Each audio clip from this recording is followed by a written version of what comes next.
Welcome back, race fans, to the tunnel turn, where things can get hairy. But that's the way we like them. We sure do. We are the crazy race fans over here. Anyway, I'm Phil. This is Christina. Who are you today? I don't know. And I am Christina. And this is our little in-between review / preview. The in-between. Yep. It's the middle show, we can call it too. Why not? But yeah, today we had the first race from Dover. Not the most exciting, although we did get a little race at the end when Denny was able to get by Truex, who I don't think Truex really stood a chance. No, it was Denny's day. It was maybe Denny's weekend for all you know. Last doubleheader Harvick swept. Maybe this one Denny will. Yeah, and then just a race Harvick sweep, and Denny can get back up there on those playoff points because he needs every playoff point he can get if he wants to be on top. I did notice he was missing a lug nut though at the end of the race. Yeah. They said he was missing a lug nut. Yeah, they made sure right there in victory lane to put the camera right on that thing, and you can see that lug nut is way loose. Whoops. So that's a $10,000 fine.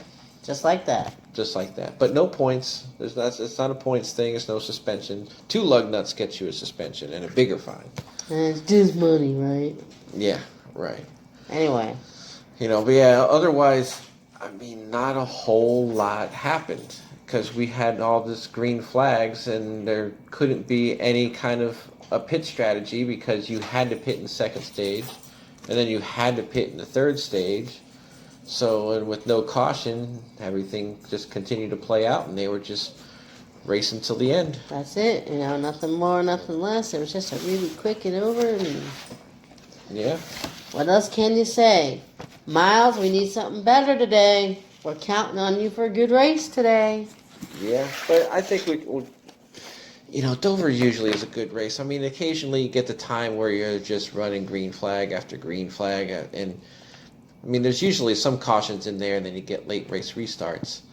One thing, though, we forgot to mention. Did you see how tiny pit road was? How tiny it is, how very little space you have to get out? Because they were showing, I forgot who it was. There's 3 cars, and they were coming out to pass to come out. Mm-hmm. And then Joey Logano was coming out. And if he just would have come a second earlier, it would have been like 4 wide on this little teeny pit road. Yep. So it was either go ASAP and then potentially crash, or you got to let a few go so you can get in line somewhere because it is a tight pit road, but it is a tight racetrack. But either way, it sounds like you're taking up the tight spot. Right, which is another reason why I was surprised. There was just no cautions. In the first lap, Brad Keselowski was kind of losing control, wiggling a little bit, and how he didn't hit that car on the outside of him, I don't know. And thank you, Eric Jones. It was so nice of you to take Kurt Busch with you when you spun out. Right, that's right. I almost forgot that was that one caution because of an incident. Poor Kurt Busch, man.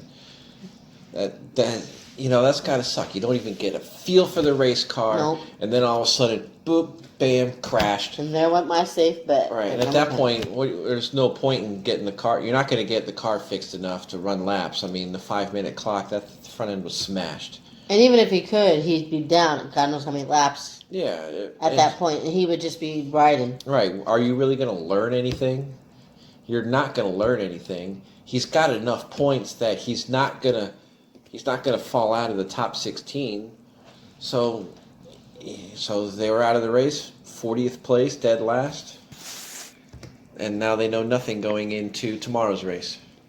That's true. And Harvick, my winner pick. You have to be able to depend on your crew. Yeah. Okay, there's not one person in that race. Even though we all talk about the driver and what he does and what he's doing in the car every week, it's not just the driver. Mm-mm. There is a team and there is a crew back there. And you have to be able to depend on that crew. And missing lug nuts, there's no excuse for missing lug nuts. I'm sorry. There's no excuse. It happens sometimes. It happens to the best of them. I understand that, but... look at what, like we talked about earlier. Especially at the front of the race. You're yeah, because you're putting your driver at a handicap right off the bat. That puts you in to me, it would put me in a bad headspace or a bad mojo because you're starting the race from the back and you're working through everybody to get to the front. And it's like, yeah, I got a top 5 out of it. I think he was 5th at the end of the day. Fourth. 4th. But still, this is Harvick. Thank God this was Harvick, and he's the type of driver who can work his way back up to the front after such a crutch like that. Mm-hmm. Many other drivers maybe wouldn't have done so good with a crutch. No, they definitely wouldn't have. I mean, hey, good for him. He managed to get back into the top 5. I mean, that's about the best that he was going to be able to do because those 3 Gibbs cars, Oh yeah, they 1, were 2, fast. 3, those guys, they were just hooked up. I mean, Eric Jones, who knows, maybe if he didn't get damaged from early on, maybe he could have done better, but still 12th isn't terrible. No, not at all. And, and then Chase Elliott, he also had similar issues. He looked pretty fast at first. He was able to stay ahead of Denny, but, after the first stage, that was after the competition yellow, all of a sudden he disappeared. He managed to work his way back up and get himself a 5th place finish too, which is pretty good. Yeah, I mean, it just shows you the cream always rises to the top. No matter what adversity they go through these races, no matter what happens to them, the cream always will rise to the top, and that's always what's going to happen. Speaking of cream rising up, we almost forgot Jimmy Johnson finished 7th place and got himself a top 10. And By the way, putting him back into the playoff picture as well, because for a second there we thought he was going to be out of it. Yeah, I thought by last week, he's going to need a win, and I don't think he can get a win. But then William Byron just absolutely blew chunks today. But whose fault is it? I mean, is it the driver, the car, or the crew chief? Because first off, I'm going to say right off the bat, I don't think it's the crew chief. You have got Chad Knaus as your crew chief. Best in the business. Right. I'm sorry if you don't like him or if you do like him. I know some people think he's a cheater. Some people think you're not trying to win unless you're cheating in a race. Mm-hmm. He's good at finding those gray areas in the rules that he can exploit to get you to win that race. That man knows how to set up a car. So if you can't drive a car that Chad Knaus is putting out, then maybe you're not in the right series. Right, because on the radio they were even showing it that, when Chad Knaus was telling him where he's losing, this is what you need to do. And all he's sitting there saying is basically, I can't do it. The car, your car won't do it, so I can't do it. No, that's not what a good driver does. A good driver communicates. This is okay. Well, if you need me to run down here or run this line, then I need the car to run like this. Don't say, well, I don't know what to do, because he literally, those words came out of his mouth. I just don't know what to do. Right, you would seem, I don't know, I'm not a driver. To me, it seems like he would change lines, he would work his way on the track, try to give him more feedback, because if you're just saying, I can't do it, it's like talking to my kids. Right. Right. You gotta help Chad Knaus out. You gotta tell him what's going on with the car and why the car won't work the way that you're trying to get it to work. So that way he can make an adjustment or two so the car can work that way, and you can't. I don't know. At the end of the day, I think the common denominator here is William Byron. I just don't think he's the driver for that car. Yeah, I think I'm starting to think more and more that it's driver for the 24. I mean, think about it this way. I'm always screaming about Clint Boyer for the main reason that the 14 is Tony Stewart, AJ Foyt. This is such a number. Right, this is Jeff Gordon's car. Same thing, exactly. You want these cars in victory lane. Right.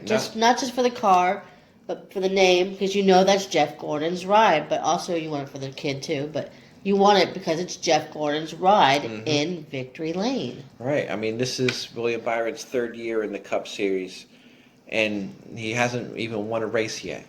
So that's why I say he's running out of time. And then if he doesn't make the playoffs, which I don't think he will, he's running out of time. He might have one more year in that 24 car, and then that might be it. I mean, he was good in Xfinity, wasn't he?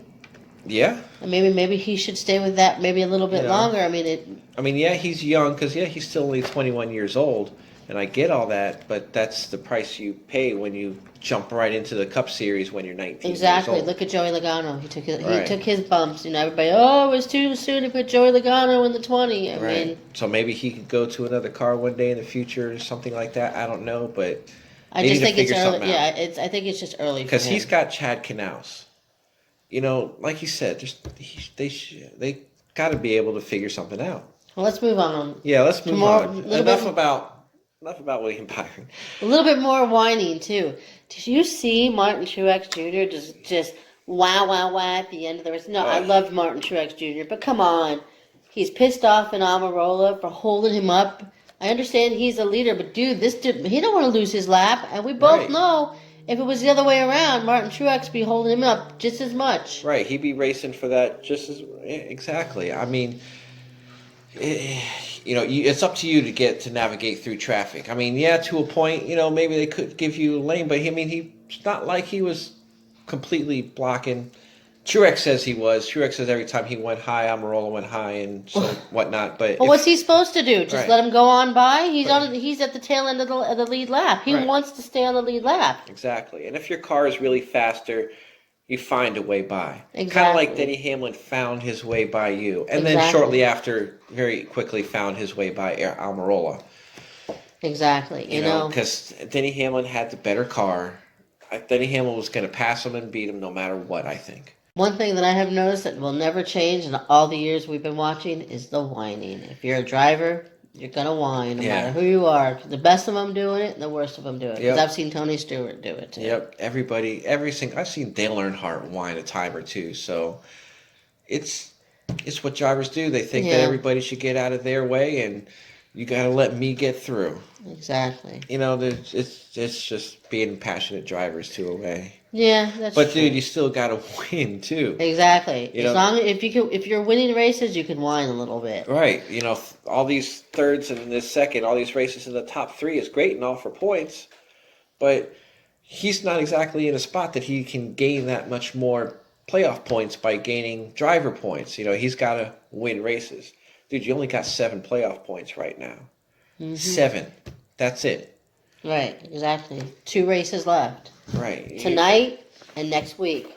That's it. Yeah, because he's gonna have a long way to go every single round in the playoffs. If he has one bad race in the playoffs, he's gonna be out because he's gonna be back so far. Can you imagine Daytona though? Ooh, man. Daytona, I cannot wait to get to the power rankings of Daytona Hey, because we'll I don't know get- who I'm going to put, but this is going to be an awesome Hey, race. we'll get to Daytona next week, right? Yeah, now, we but still I'm got still- another Dover race today. I know we got to get through Dover, but man, my mind is on Daytona. Okay. Yep. So we got one more So- race at Dover. Winner picks for Dover, our second Dover. All right, I'll go first. I've been watching this race. I was thinking, man, maybe I should change to Denny Hamlin for tomorrow. But Chase Elliott kept showing a lot of speed too, and his speed was consistent with Hamlin. He just couldn't get to Hamlin because when you're so far back, it's not only the cars you got to pass, but the time you got to make up. When you're 10 to 15 seconds behind them, yeah, you could be a tenth or two quicker, but you're never going to make that up. And then every time you got to pass somebody, that slows you down. Every time you got to pass somebody, you lose time. So while their times were similar, he just couldn't get to them because there was no caution. Exactly, So, but that's racing sometimes. You do what you can, but sometimes the fastest car doesn't always win.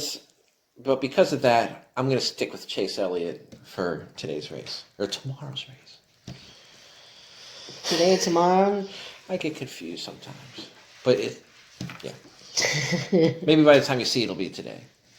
Well, initially when I woke up this morning, I was going to stick to Harvick.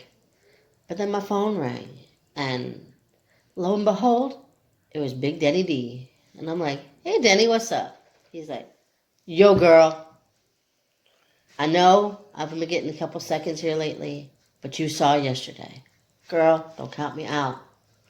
I know you liking Harvick, but I'm telling you, I'm the man this weekend. Harvick got Michigan. Where was I when went you were getting this phone call from Denny Hamlin? Anubis!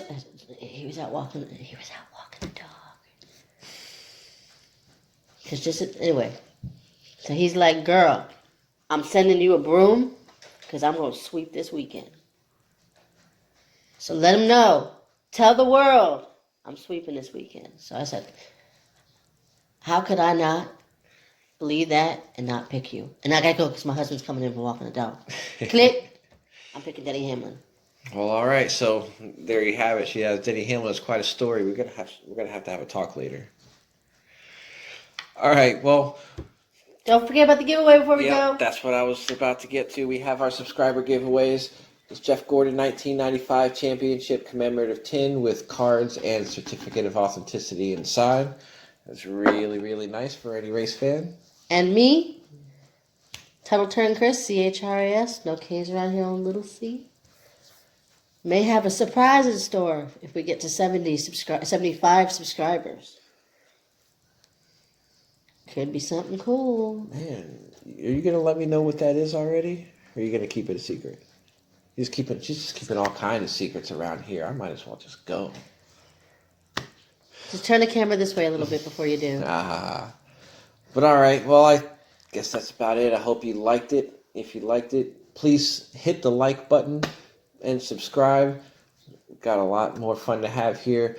The playoffs are about to start, and it's only going to keep getting better and better. We'll have a playoff prediction show after Daytona and before the first race. Or weirder. Who knows? But yeah, definitely.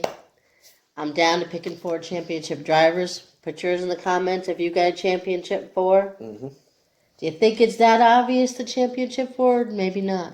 Who knows? Yeah, who knows? You never know until we get on the racetrack what can happen. So that's all for today. So until next time, have a good day. Bye.